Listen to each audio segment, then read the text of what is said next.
Hi. അപ്പം നമ്മുടെ big ബോസിൻ്റെ സീസൺ 7 കഴിയാൻ പോവുകയാണ്. ഇനി 2 ദിവസം മാത്രമാണ് ടൈറ്റിൽ വിന്നറെ അറിയാനുള്ള ഒരു ആകാംക്ഷയിലായിരിക്കും നമ്മളെല്ലാവരും. അപ്പം ഞാനിന്ന് പറയാൻ വന്ന ഇന്നലത്തെ 24 hours ലൈവ് കണ്ടവർക്കറിയാം ആദില, നൂറ, അനുമോൾ വിഷയമായിട്ട് സംസാരിക്കാനാണ്.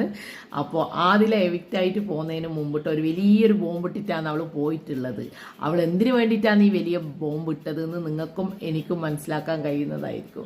കാരണം നൂറയെ ജയിപ്പിക്കാൻ വേണ്ടി ഇത്രത്തോളം പച്ച നുണച്ചി അവളാണ്. പച്ചക്കള്ളത്രം പറഞ്ഞിട്ട് ഈ കൂടെ നിന്ന ചങ്ക് അവർ 3 പേരുമാണ് നല്ല സുഹൃത്തുക്കളായിട്ട് നടന്നത്. അപ്പോൾ ലാസ്റ്റ് നിമിഷം ഈ അനുമോൾക്കിട്ട് നല്ലൊരു കുത്തു കൊടുത്തിട്ടാണ് ഈ ആദില പോയിട്ടുള്ളത്. എന്തെന്ന് വെച്ച് കഴിഞ്ഞാൽ അനുമോള് പിന്നെ PR നമ്പർ തന്നു, പിന്നെ ടിഷ്യൂ പേപ്പറിൽ അതിൽ വിളിച്ച് പൈസ കൊടുത്തു കഴിഞ്ഞാൽ ഈ പറയുന്ന അക്ബറിനെ വെള്ള തേച്ച് അവനെ എവിക്റ്റാക്കണം എന്ന രീതിയിലുള്ള ഇതൊക്കെ പറഞ്ഞോ എന്ന് പറഞ്ഞിട്ടാണ് അവൾ ആദില പറയുന്നത്. പക്ഷെങ്കിൽ ഇതറിയാൻ ചാൻസ് ഉണ്ടായ അനുമോള് പറയുന്നു ഞാൻ നമ്പർ കൊടുത്തിട്ടുണ്ട്, അതെൻ്റെ നമ്പറാണ്, അല്ലാണ്ട് PR അങ്ങനെയുള്ള ഒരാളെ നമ്പറും അല്ല, എൻ്റെ കാഷ്വലായിട്ടുള്ള കാര്യങ്ങൾ വീട്ടിൽ അറിയിക്കണം എന്ന രീതിയിലാണ് ഞാൻ ഈ നമ്പർ കൊടുത്തിട്ടുള്ളതെന്ന് അനുമോള് കരഞ്ഞ് എല്ലാവരെ കാല് പിടിച്ചിട്ടാണ് ഈ അനുമോള് പറയുന്നത്. ആരും അവളെ വിശ്വസിക്കുന്നില്ല. ഈ റീ എൻട്രി എന്ന് പറഞ്ഞിട്ട് കുറേ എണ്ണം കയറിയിട്ടുണ്ട്. അതിലെ കുറച്ച് പെണ്ണുങ്ങൾ, എല്ലാവരെയും ഞാൻ പറയുന്നില്ല. ഈ റീ എൻട്രി കയറിയ ആൾക്കാർ എന്താ വേണ്ടത്? അവരെ നല്ല മനസ്സിനെ ഒന്ന് ആശ്വസിപ്പിക്കുകയും അവരെ കൂടെ ആ ഒരാഴ്ച നിന്ന് നല്ല രീതിയിൽ വരണം എന്ന രീതിയിലാണ് റീ എൻട്രി എന്ന് പറഞ്ഞിട്ട്. കാരണം പഴയ ഓർമ്മകളും എല്ലാം നല്ല ഈ ഫൈനലിസ്റ്റിന് നല്ലൊരു മനസ്സിന് ഒരു ആശംസയും ഒരു സുഖമൊക്കെ കൊടുക്കാൻ വേണ്ടിയിട്ടാണ് എല്ലാത്തിനും പറഞ്ഞത്. പക്ഷെ അതിൽ കുറേ എണ്ണം എന്താ ചെയ്തത്?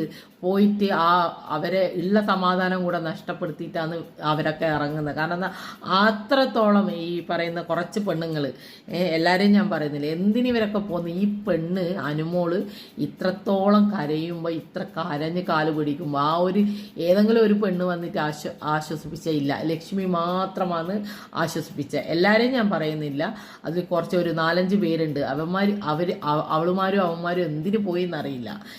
ഈ ഫൈനലിസ്റ്റിൻ്റെ മനസ്സിൻ്റെ ആ ഒരു ഇത് നഷ്ടപ്പെടുത്താൻ വേണ്ടിയിട്ട്.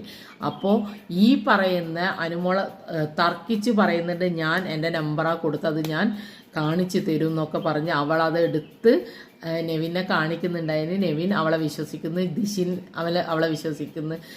അങ്ങനെയുള്ളൊരു സാഹചര്യം വന്നു. അപ്പോൾ അക്ബർ മാറ്റി പറയുന്നു അവൾ ചേച്ചിയുടെ നമ്പറാ പിന്നെ പറഞ്ഞിട്ടുണ്ട് എന്ന്. അതില വീണ്ടും പറഞ്ഞിട്ട് അത് ചേച്ചിയുടെ നമ്പറാണ്. അപ്പോൾ ഈ ഒരു ഇത് കാണുന്ന മലയാളികളായ നമ്മൾ എന്താ വിശ്വസിക്കുക? അതിലെന്തിനു വേണ്ടിയിട്ട് ചെയ്ത? നൂറയെ ജയിപ്പിക്കാൻ വേണ്ടിയിട്ട് മാത്രം.